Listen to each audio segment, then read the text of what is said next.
Hi guys, and welcome back. It's Plant Experiment Monday and I'm really excited to show you an update on on two of my Philodendron Pink Princesses. I got a message from Harry Wright on my Monstera dubia neglected plant video. That was about the Monstera dubia cuttings that I neglected for 4 months. And he said, fantastic video. Any chance of an update of the Pink Princess cuttings and the plant that you released apical dominance on anytime soon? So Harry, thanks so much for following and commenting. This video is for you. Before I jump in, I do want to give a quick shout out to my fiance Cameron. He did an amazing job cutting my hair. It was just getting too long. It was really driving me crazy. I think he did a fantastic job considering he's not a professional hairstylist or barber. So I'm really grateful that he took the leap, but he was so stressed out. By the end of it, he said, I don't want to do it again. And I don't know why, because I told him, look, don't worry about it. If you make a mistake, the hair will grow back. I could have possibly said that if you make a mistake, it'll only be in a video that's on the internet forever. But other than that, I told him don't even sweat it. Now, Harry, I wasn't quite sure which Philodendron Pink Princess you wanted the update on because I did release apical dominance on 2 separate plants. So I thought I'm just going to give an update on both of them. Now, the most recent update given was on this Philodendron Pink Princess, and this one was in February. If you recall, the stem was very bare, and it was really top-heavy with a shoot. And this is what it looked like. Let me take this out. Look at the gorgeous roots that have grown. So it was top-heavy with this shoot at the top. And I wanted a fuller looking plant, so I went ahead, cut it off to release apical dominance, which at that point it releases auxin signals. And we know that in this process, auxin is a growth inhibitor. It inhibits the growth of any of the nodes down below from the apex growth point. So by cutting this and removing it, it releases the auxin signals, and another growth hormone called cytokinins jumps in and starts focusing on growth along the various nodes. You can see here, well, let me put that back in water. The top 3 nodes of the stem have really grown nicely. I see new leaves on all 3, and I see the development of new caterpillars on all 3. But then halfway down, the rest of the nodes are almost as if they're frozen in place. There hasn't been any additional progress or further development. And that's the interesting thing about plants, is that when you're releasing apical dominance, plants can at times be unpredictable. Sometimes you get the desired results that you want, and sometimes you don't. In this instance, I'm quite happy with it because last time when I released apical dominance the first time, it only grew new leaves at the apex growth point at the top, and it was completely bare down below. Now at least we have halfway down the top half of the plant that's really grown in some beautiful new leaves and new caterpillars that are developing. So I am pretty happy with that. If we look at the other Philodendron Pink Princess, this one, if you recall, all 3 were stripped of their leaves. I released apical dominance, so they were bare. And look how full this one looks, much fuller than the other one. And what I really love about the look of this one is it's extremely natural. There's growth kind of all over. You can see these offshoots here that have developed really nicely, and those are going to go ahead and branch off and continue to grow as the plant matures. What I am noticing is that they are getting pretty tight in this one pot. So I will more than likely repot and separate all 3 just for them to have more space and room for them to grow. But I am really pleased with how full this one has turned out, and the leaves are really nice.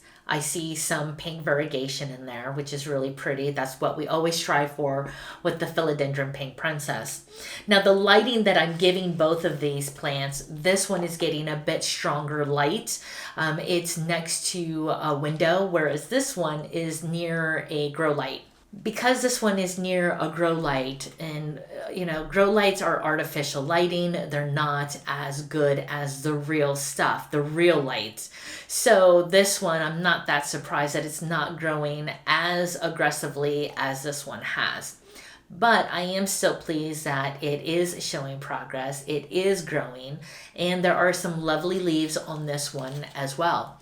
You still can see some pink variegation on this plant, but I do need to give it more light, and I just gave it a watering just recently, so that should be good on the watering. My care for these plants is pretty much giving them as much bright and direct light as possible.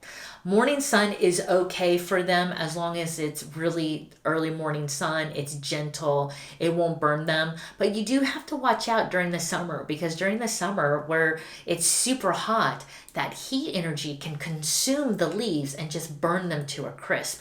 And if you're not watching the soil to make sure that it's kept at least somewhat moderately watered, then what can happen is if there's not enough water in the soil to cool down the plant body, then those leaves are going to certainly brown a lot faster too.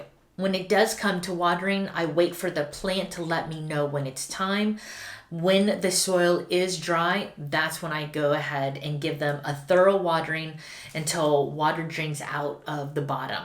And there are drainage holes in both of these pots. So I prefer leaving my plants in grow pots and then hiding them inside a decorative pot. Other than that though, they're looking really lovely. Now, if we look at the cutting, and if you recall, I actually made a second cutting off of the first because this was an offshoot of this cutting. So I went ahead and cut it, and you can see there's some gorgeous roots on both of them. There isn't necessarily a right or wrong way to potting up the cuttings.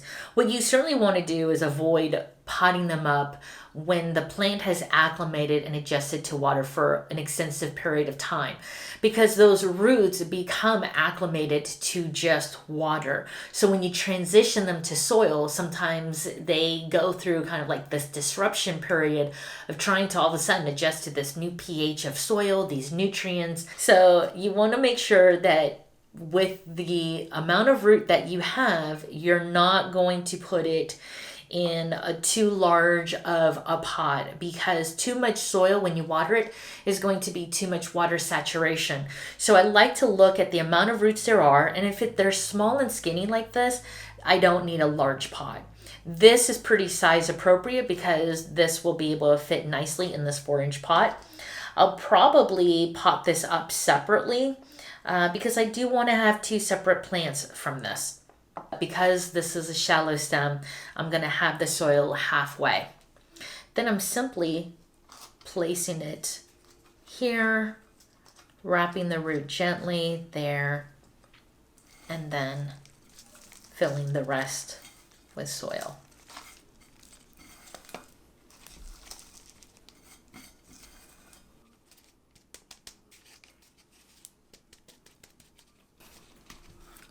Now the type of soil that I'm using here is a mixture of potting soil mixed with a little bit of cocoa coir and a little bit of bark. And those just really help with adding some aeration to the soil so that the roots can get proper and adequate oxygen.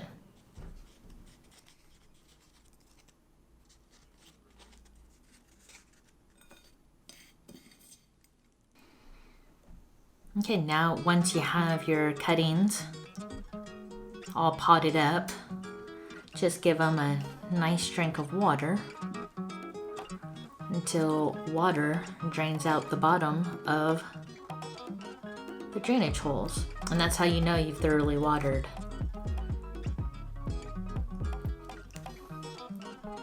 If you liked this video, go ahead and hit that like button and subscribe. There's also a notification bell that will let you know when I drop my next video. As always, I hope this video was helpful for someone, and thanks so much for watching.